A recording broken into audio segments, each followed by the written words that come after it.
Isa siyang young martyr, kaya naman pwede raw siyang pangalanan na patron ng Filipino youth o patron ng mga OFW. Sa Oktubre nakaschedule ang canonization ni Calungsod sa Roma. Ang canonization ay isang deklarasyon ng simbahang Katoliko sa isang pumanaw na tao para maging santo. Si Calungsod ang magiging pangalawang santo ng Pilipinas kasunod ni San Lorenzo Ruiz na naging santo noong 1987. Isang maipagmamalaki at ikatutuwa natin mga Pilipino. Next, web hit it natin mga kapuso. Ito po mula sa Yahoo News. There you go, I'll move that. Ang larawang inyo nakikita ay hindi OFW at hindi rin to set ng isang sci-fi movie. Yan ang Adastra. Isang makabago at high-tech na uri ng marine transportation.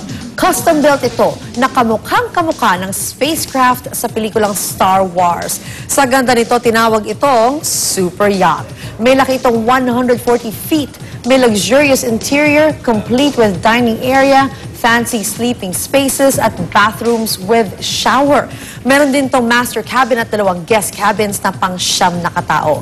Meron din itong 6 na crew quarters at deck space para sa sightseeing expeditions.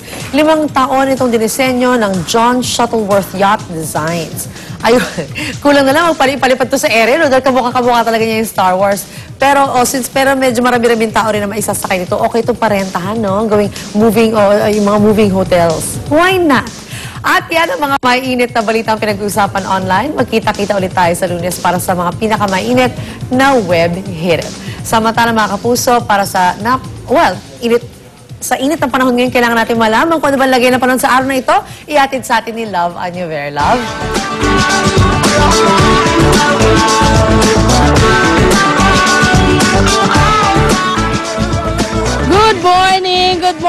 Good morning, Ling. Good morning sa ating mga kapuso. Bagong umaga, bagong pag-asa tayo. Tuloy-tuloy pa rin po ang pag-init natin.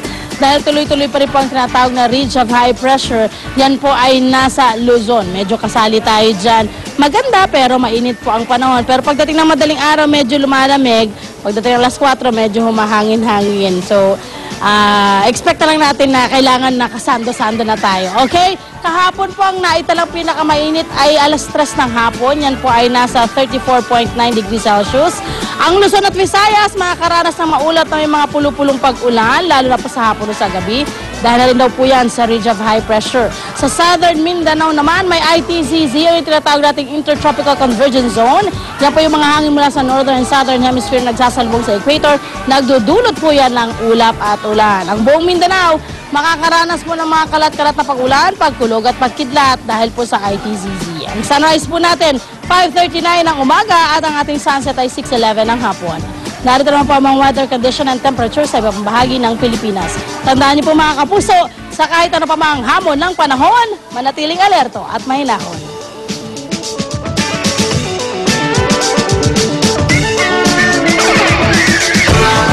Good morning po mga kapuso. Fun Friday chikahan na. Matapos lumabas ang balitang nais gawing national artist ng mga kongresista ang superstar na si Nora Honor at star for all season Vilma Santos, si Dolphy naman ngayon ang nais na maging alagad ng sining. Para raw kasi kay Senator Jinggoy Estrada, dapat daw unahing hirangin bilang national artist ang Comedy King dahil na rin daw sa edad at lagay ng kalusugan nito. Ang National Commission for Culture and the Arts bukas naman daw ang pinto para sa mga nominasyon. Sa Hunyo ay formal daw na maglalabas ng call for nominations. 1 hanggang 2 taon ang proseso ng pagsala sa mga pwedeng hiranging national artist.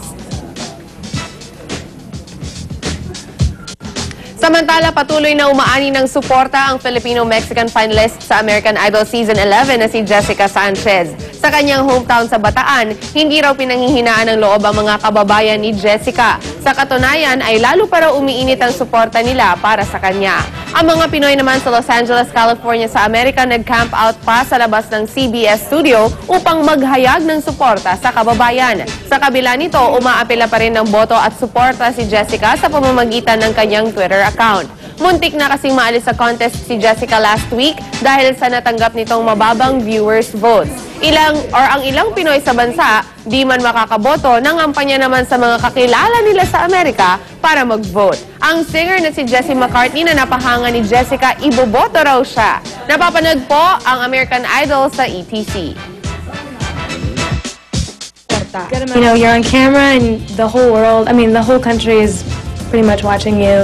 and it's just amazing. I love all the support. Thank you guys so much.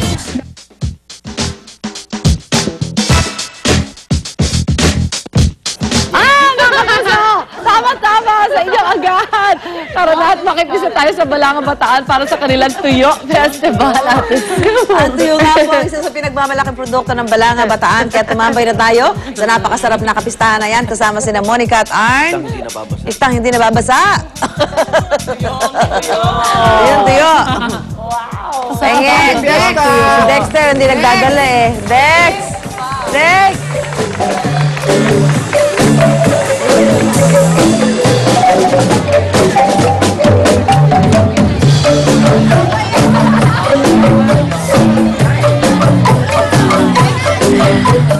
Fun Friday mga kapuso mula dito sa aking hometown, Balanga Bataan, kung saan nga sineselebrate ang aming halos month-long celebration ng Pestang Balangenyo. Di ba, Arn? Welcome sa ating hometown, Arn! Well, siyempre, mas swerte tayo ngayong araw dahil ang araw na ito ay isa sa two medium festival na meron sila dito, ang Tuyo Festival. Ay naman, talaga pinagmamalaki namin mga Balangenyo yan. And speaking of tuyo, ito nga talaga napakasarap ng tuyo dito, Arn. Kaya naman mamaya, ipapakita namin sa inyo kung paano nga ba ginagawa yung prosesong ito, paggawa ng tuyo dito, bakit nga ba napakasarap. At syempre, yung highlight nitong kanilang pesta, ang pahabaan daw ng bilaran ng tuyo. Ito, nakita na natin. Arn, ano pang meron? At siyempre, aalamin natin ang ilan sa mga special dishes na kanilang ipinagmamalaki dito sa Balanga. At bibisitahin natin ang kanilang agri-fair stalls kung saan ibibida ang iba't-ibang produkto ng kanilang lugar. Ayun! So habang naghahanap ako, Arn, ng kamatis, fried rice at suka sa ating almusal. Sige! Ayan, abangan nyo pagbabalik mga kapuso. Balik mo tayo sa studio.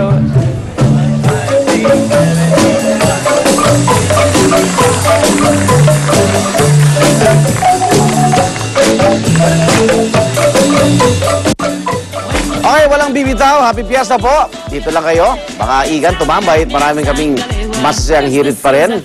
Gimmick Balita dito lang sa Unang Hirit!